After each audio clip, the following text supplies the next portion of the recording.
بسم اللہ الرحمن الرحیم۔ آج ہم جملہ فعلیہ کے متعلق چند اہم باتیں کرتے ہیں۔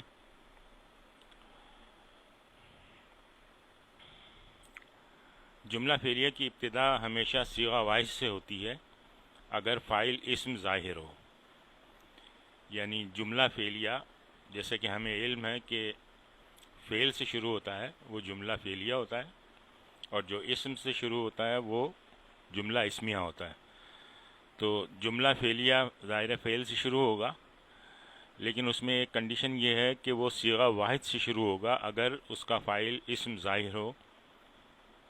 اسم ظاہر سے مراد یہ ہے کہ اسم ضمیر کی صورت میں نہ ہو، کیونکہ ضمیر کی صورت میں تو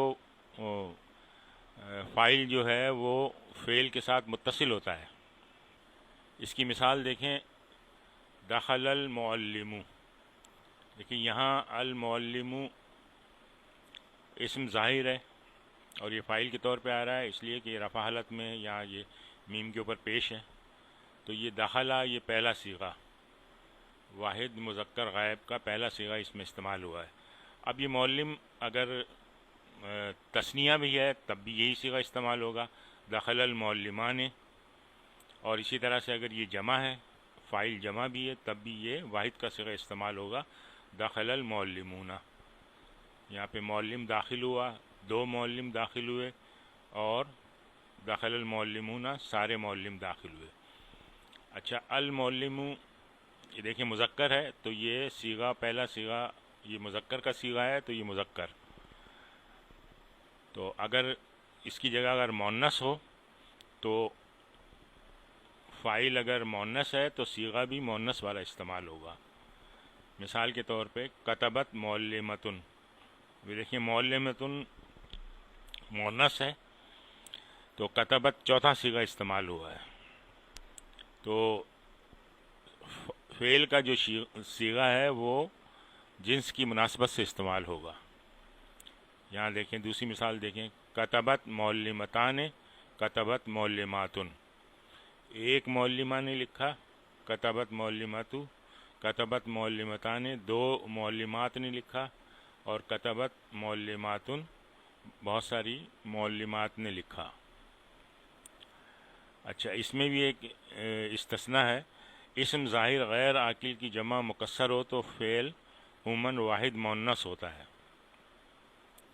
مثال ہے ذہبت الجمال، یہ الجمال جمع ہے الجملو کی، اور یہ جمع مکسر ہے غیر عاقل ہے، تو اس لیے یہ چوتھا صیغہ استعمال ہوا ہے۔ یہ چوتھا صیغہ ہے، اس کو یہ تھا اصل میں ذہبت، تو یہ آگے الجمالو کی ال سے ملانے کے لیے تا پہ زیر دی گئی ہے۔ اس طرح ذہبت النوق، تو یہ نوق جو ہے یہ اونٹنی، یہ تو ہے ہی مؤنث، یہ مؤنث کا چوتھا صیغہ استعمال ہوا ہے۔ اچھا، اب ہم مثالیں دیکھتے ہیں کہ فعل اور اس کا جو فاعل ہے وہ اسم ظاہر کی صورت میں ہے۔ زید گیا، ذہبا زیدن، یہ دیکھیں یہ فاعل جو ہے ظاہر ہو رہا ہے اس کا۔ حامد نے مدد کی، نصرہ حامدن، حامدن یہاں پہ اسم ظاہر ہے اور فاعل کے طور پہ استعمال ہو رہا ہے۔ کسی گواہی دینے والے نے گواہی دی، شہیدہ شاہدن، یہ شاہدن جو ہے یہ اسم ظاہر ہے، فاعل کے طور پہ استعمال ہو رہا ہے۔ مسلمانوں نے سجدہ کیا، سجد المسلمون، یہ المسلمون اسم ظاہر ہے اور فاعل کے طور پہ استعمال ہو رہا ہے۔ عورتیں کامیاب ہوئیں، نجحت النساء، یہ دیکھیں نجاحت جو ہے یہ چوتھا صیغہ ہے اور النساء سے ملانے کے لیے تا پہ زیر استعمال کی گئی ہے، اور النساء یہ فاعل ہے اسم ظاہر کی صورت میں۔ معلمات بیٹھیں، جلست المعلمات، المعلمات یہ اسم ظاہر ہے۔ اللہ نے سنا، سمع اللہ، اللہ اسم ظاہر کے طور پہ فاعل کے طور پہ استعمال ہو رہا ہے۔ تو آپ نے دیکھا کہ یہ مندرجہ بالا تمام مثالوں میں فاعل جو ہے اسم ظاہر کے طور پہ آ رہا ہے، اور فاعل ہمیشہ مرفوع حالت میں ہوتا ہے۔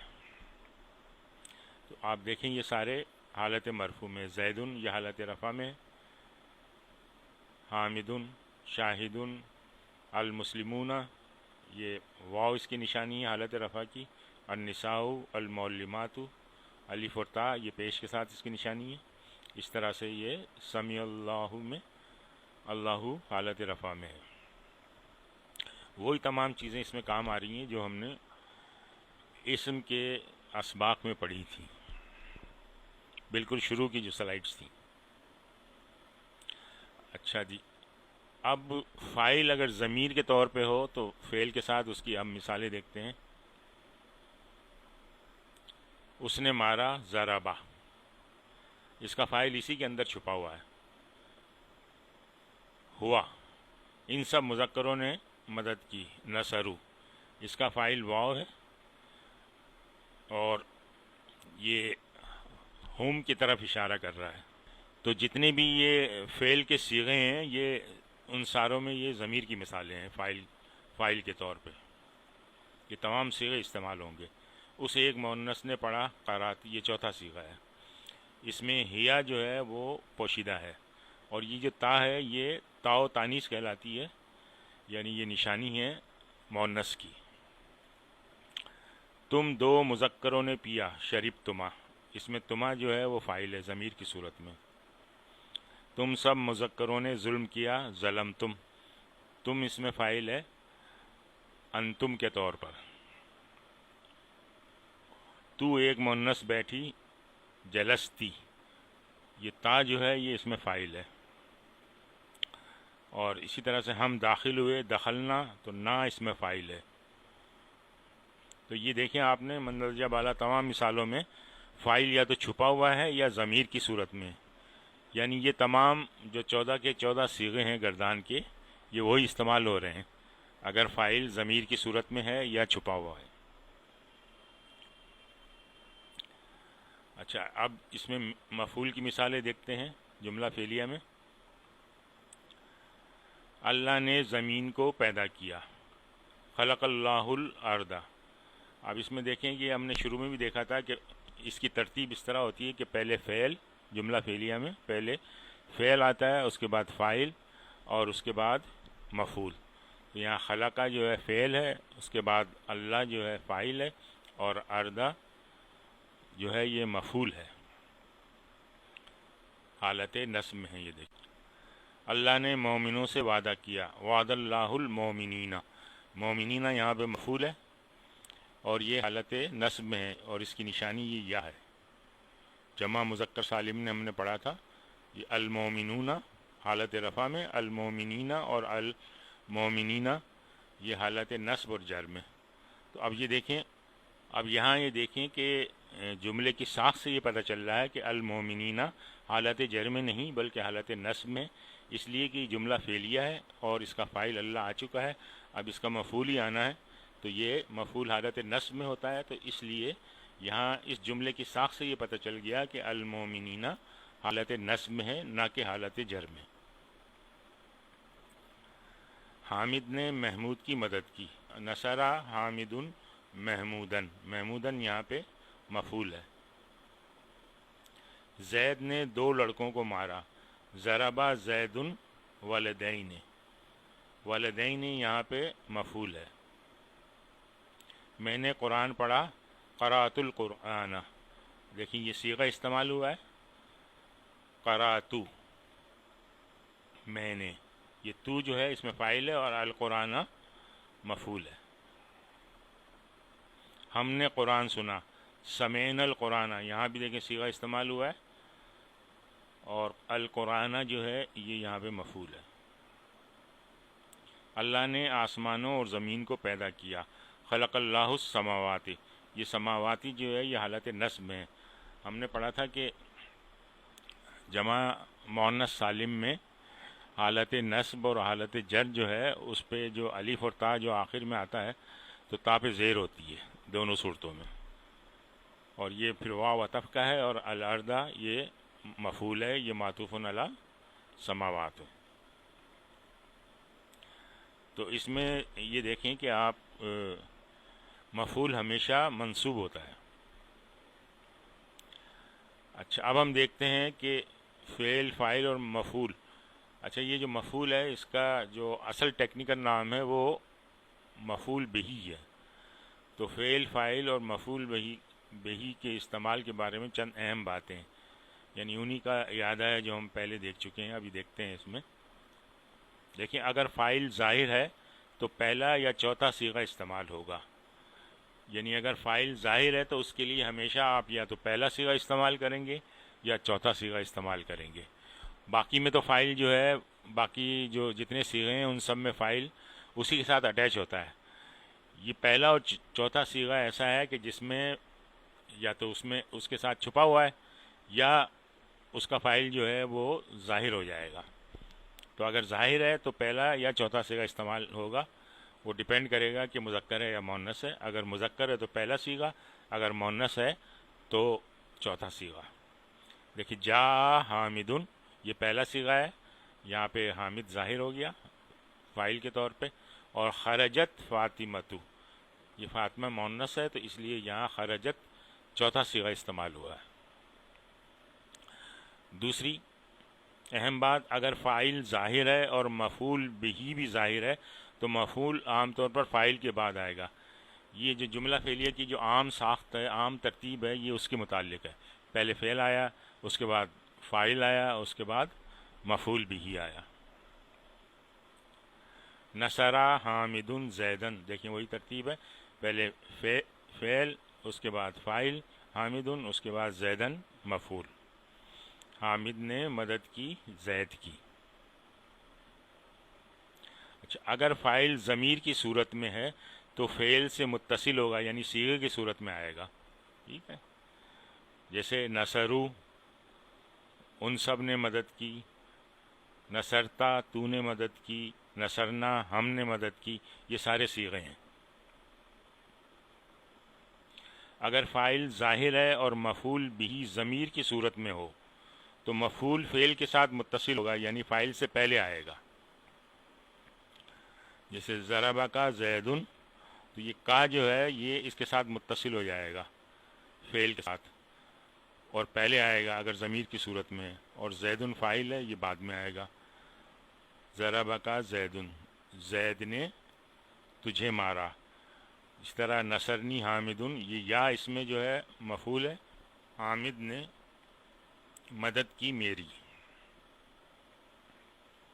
اچھا، اگر فاعل ضمیر ہے اور مفعول بہی بھی ضمیر ہو تو فاعل صیغے کی صورت میں متصل ہوگا اور ضمیر مفعولی بھی متصل ہوگا. یعنی اب یہ دونوں متصل آئیں گے کیونکہ اس میں ظاہر کوئی نہیں ہے. تو پہلے صیغہ آئے گا، اس کے بعد مفعول بہی آ جائے گا.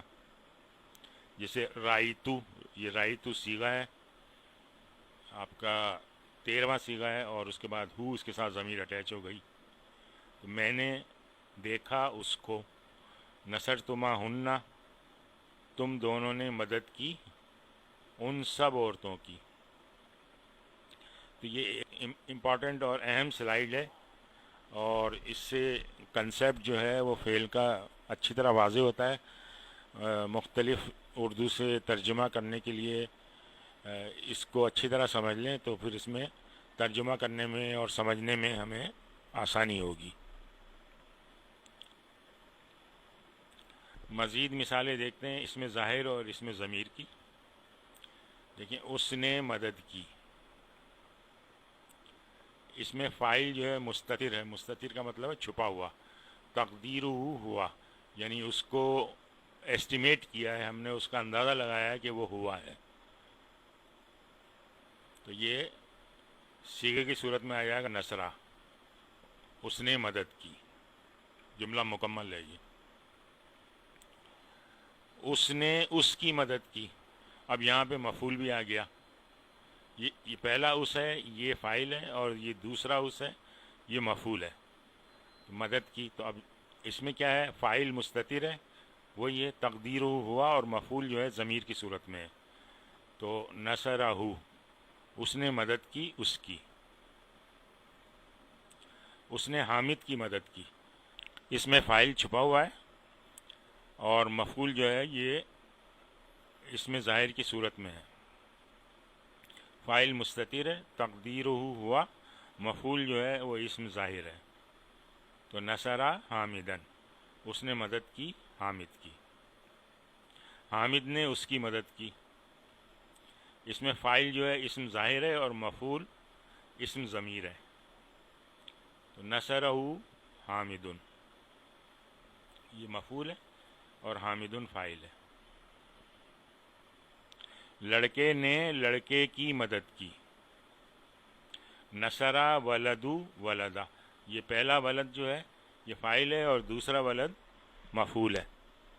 فاعل اس لیے کہ یہ حالت رفع میں ہے اور یہ حالت نصب میں ہے، اس لیے مفعول ہے۔ اس کے لڑکے نے اس کے لڑکے کی مدد کی۔ اچھا اب یہ دیکھیں کہ یہ مضاف اور مضاف الیہ استعمال ہو رہے ہیں اس کے اندر، فاعل میں بھی اور مفعول میں بھی۔ تو نصرہ ولدہ، اس کے لڑکے نے مدد کی، نصرہ مدد کی، ولدہ اس کے لڑکے نے کس کی مدد کی؟ ولدہ اس کے لڑکے کی۔ تو یہ پہلا ولدہ اسی طرح سے فاعل، دوسرا ولدہ اس میں مفعول۔ اس نے تم سب مؤنث کی مدد کی، نصرہ کنہ، اس نے مدد کی، کس کی مدد کی؟ کنہ، یعنی تم سب مؤنث کی۔ ان سب مؤنث نے ان سب مؤنث کی مدد کی، نصرنا چھٹا صیغہ استعمال ہوگا، ان سب مؤنث نے مدد کی، کس کی مدد کی؟ ہنہ، ان سب مؤنث کی، یہ مفعول ہے اور یہ فاعل ہے۔ اور مثالیں دیکھیں، حامد نے میری مدد کی، نصرنی حامدن، مدد کی میری حامد نے، میں نے حامد کی مدد کی، نصر تو، میں نے مدد کی، کس کی مدد کی؟ حامدن، مفعول آ جائے گا۔ اچھا اب یہ دیکھیں، حامد کے بڑے لڑکے نے زید کے چھوٹے لڑکے کی مدد کی۔ اچھا بظاہر یہ بہت بڑا جملہ ہے، بڑا مشکل لگ رہا ہے، لیکن یہ اتنا مشکل نہیں ہے اگر آپ نے کنسیپٹ سمجھا ہوا ہے اچھی طرح سے۔ دیکھیں یہ نے اس کے ساتھ لگا ہوا ہے، تو یہ مدد کرنے والا کون ہے؟ حامد کا بڑا لڑکا۔ تو حامد پہلے ترجمہ فاعل کے لیے ہم کریں گے، حامد کا لڑکا، اور اس کی صفت کیا ہے؟ بڑا، یعنی یہ وہ مثال ہے جو مضاف مضاف الیہ میں ہم نے پڑھی تھی کہ مضاف مضاف الیہ کے ساتھ اگر صفت بھی لانی ہو تو وہ کس طرح لائیں گے، تو یہ اس کی مثال ہے۔ تو اب یہاں سے شروع کریں گے ہم، مدد کی نصرہ، کس نے مدد کی؟ حامد کے لڑکے نے، ولدو حامدن۔ اچھا حامد کے لڑکے کی خصوصیت کیا ہے؟ لڑکے کی خصوصیت یہ ہے کہ وہ بڑا ہے، تو الکبیرو اس کی صفت آ گئی بعد میں۔ کس کی مدد کی؟ زید کے لڑکے کی، تو ولدا زیدن۔ اچھا زید کے لڑکے کی خصوصیت کیا ہے؟ کہ وہ چھوٹا ہے، تو اس ولدا کی جو صفت ہے وہ بعد میں آ گئی، الصغیرہ۔ یہ اسم کے درس میں ہم یہ پیٹرن ہم پڑھ چکے ہیں کہ مضاف اور مضاف الیہ کی صفت جو ہے وہ مضاف الیہ کے بعد آتی ہے، مرکب اضافی میں صفت کو آخر میں لے کے آتے ہیں۔ تو اب دیکھیں یہ بظاہر کتنا مشکل لگ رہا تھا، لیکن یہ بالکل مطلب آسان ہو گیا۔ نصرہ ولدو حامدن الکبیرو ولدا زیدن الصغیرہ۔ اچھا پھر مزید آپ دیکھیں، زید کے ماموں کے بیٹے نے۔ اب یہ یہاں پہ مضاف اور مضاف الیہ کی پوری ایک چین چل رہی ہے، یہ بھی ہم اسم کے اسباق میں پڑھ چکے ہیں۔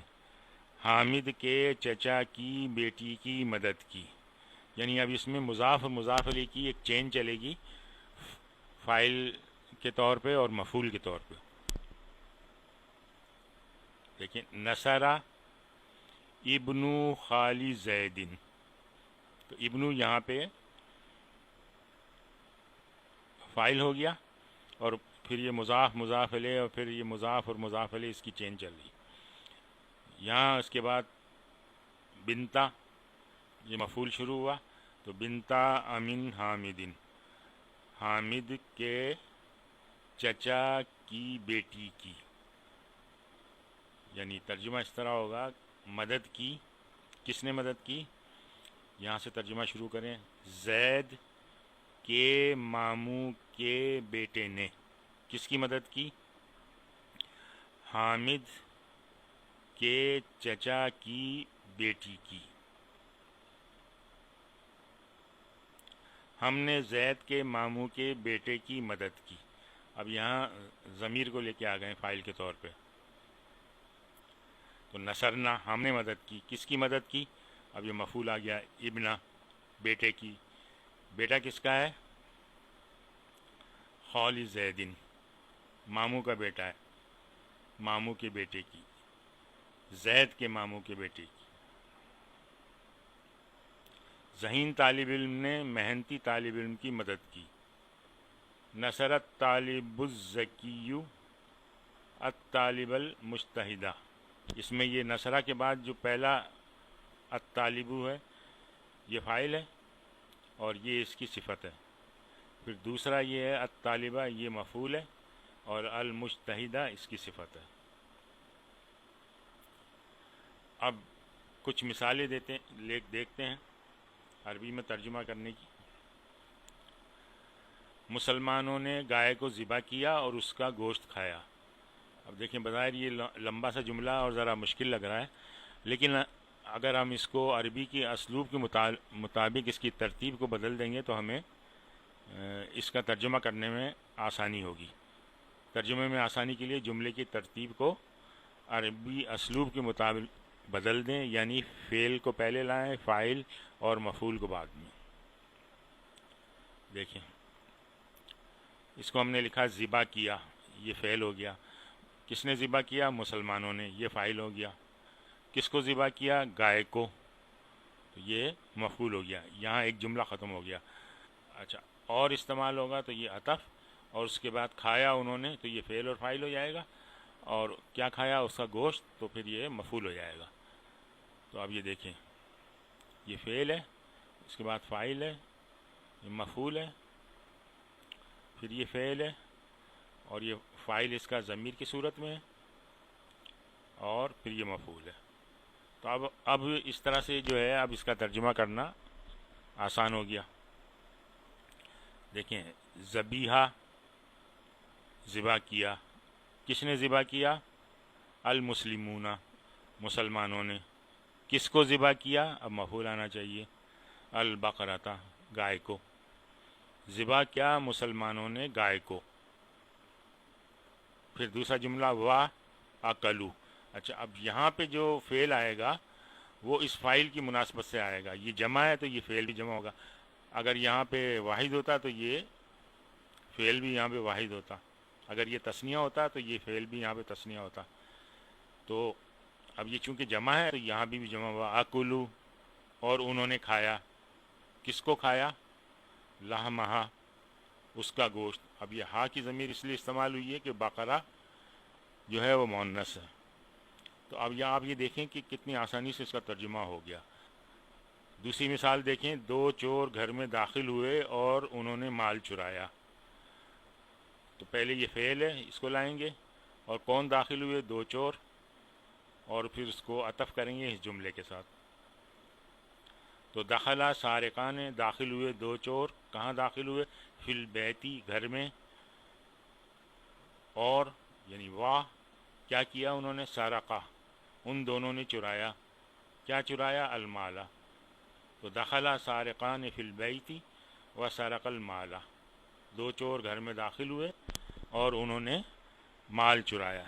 اس طرح آپ اگر سسٹمیٹک ایک ایک چیز کو سمجھتے ہوئے چلیں گے تو یہ آپ کے لیے بہت ہی آسان ہو جائے گا. مزید ترجمہ دیکھتے ہیں. اللہ نے موسیٰ کو فرعون کی طرف بھیجا. باس اللہ موسیٰ الی فرعون. اب دیکھیں فعل ہے، یہ فاعل ہے اور یہ مفعول ہے. اچھا یہ دیکھیں یہ مبنی اسم ہے تو رفع نصب جر تینوں میں ایک جیسی شکل ہوتی ہے اس کی. اب یہاں دیکھیں جملے کی ساخت سے ہمیں پتہ چل رہا ہے کہ یہ حالت نصب میں ہے. حالانکہ تینوں حالتوں میں اس کی شکل ایک جیسی ہوتی ہے، لیکن یہاں جملے سے پتہ چل رہا ہے کہ یہ حالت نصب میں ہے، اس لیے کہ مفعول ہے. اور مفعول اس لیے ہے کہ یہ دیکھیں فاعل اس کا پہلے آ چکا ہے، یہ حالت رفع میں ہے. تو اس طرح جو ہے پھر پتہ چل جاتا ہے کہ یہ اس کی حالت کیا ہے، رفع ہے، نصب ہے یا جر ہے. اس میں دیکھیں فاعل اور مفعول دونوں اسم ظاہر ہیں. دیکھیں یہ بھی ظاہر ہو رہا ہے اور یہ بھی ظاہر ہو رہا ہے. فاعل بھی ظاہر ہو رہا ہے اور مفعول بھی ظاہر ہو رہا ہے. اچھا جی، اگر فاعل اور مفعول دونوں اسم ضمیر ہوں تو پھر اسی بات کو کس طرح لکھیں گے؟ بعثہ الی فرعون، اس نے اس کو بھیجا. کہاں بھیجا؟ الی فرعون. یعنی یہ بعثہ اس میں فاعل مستتر ہے، چھپا ہوا ہے. اس نے بھیجا. کس کو بھیجا؟ ہو، اس کو. کہاں بھیجا؟ الی فرعون، فرعون کی طرف. اگر فاعل اسم ظاہر ہے اور مفعول اسم ضمیر ہو تو پھر اس کو اس طرح لکھا جائے گا بعثہ. مفعول اٹیچ ہو جائے گا پہلے اور پھر فاعل بعد میں آئے گا. بعثہ اللہ الی فرعون، اللہ نے اس کو بھیجا. اللہ نے بھیجا کس کو؟ یہ مفعول ہے، اس کو. الی فرعون، فرعون کی طرف. اچھا اگر فاعل اسم ضمیر اور مفعول اسم ظاہر ہو تو پھر اس کو اس طرح لکھیں گے بعث موسیٰ الی فرعون. یہ موسیٰ یہاں پر مفعول کے طور پہ ہے اور بعثہ میں فاعل جو ہے یہ چھپا ہوا ہے، مستتر ہے، ہوا. تو اس نے بھیجا، کس کو بھیجا؟ موسیٰ کو. کہاں بھیجا؟ الی فرعون. اچھا اس کا ایک اور بھی ترجمہ ہو سکتا ہے. اگر موسیٰ کو ہم کنسیڈر کر لیں فاعل، اس کے دو ترجمے ہو سکتے ہیں. تو سیاق و سباق سے ہٹ کر ایک اور ترجمہ ممکن ہے، وہ یہ ہے کہ موسیٰ نے فرعون کی طرف بھیجا. یعنی اس میں مفعول جو ہے پھر غائب ہو جائے گا. موسیٰ کو اگر ہم فاعل تصور کریں تو موسیٰ نے فرعون کی طرف بھیجا. لیکن ہمیں پتہ ہے سیاق و سباق کے لحاظ سے ہمیں پتہ ہے کہ اللہ نے موسیٰ کو بھیجا فرعون کی طرف. تو بہرحال اس طرح سے یہ ترجمے اس کے مختلف ہو سکتے ہیں، لیکن سیاق و سباق سے اگر ہٹ کے کریں تو. آج ہم یہیں پہ اکتفا کرتے ہیں. سبحانک اللہم و بحمدک، نشہد ان لا الہ الا انت، نستغفرک و نتوب الیک.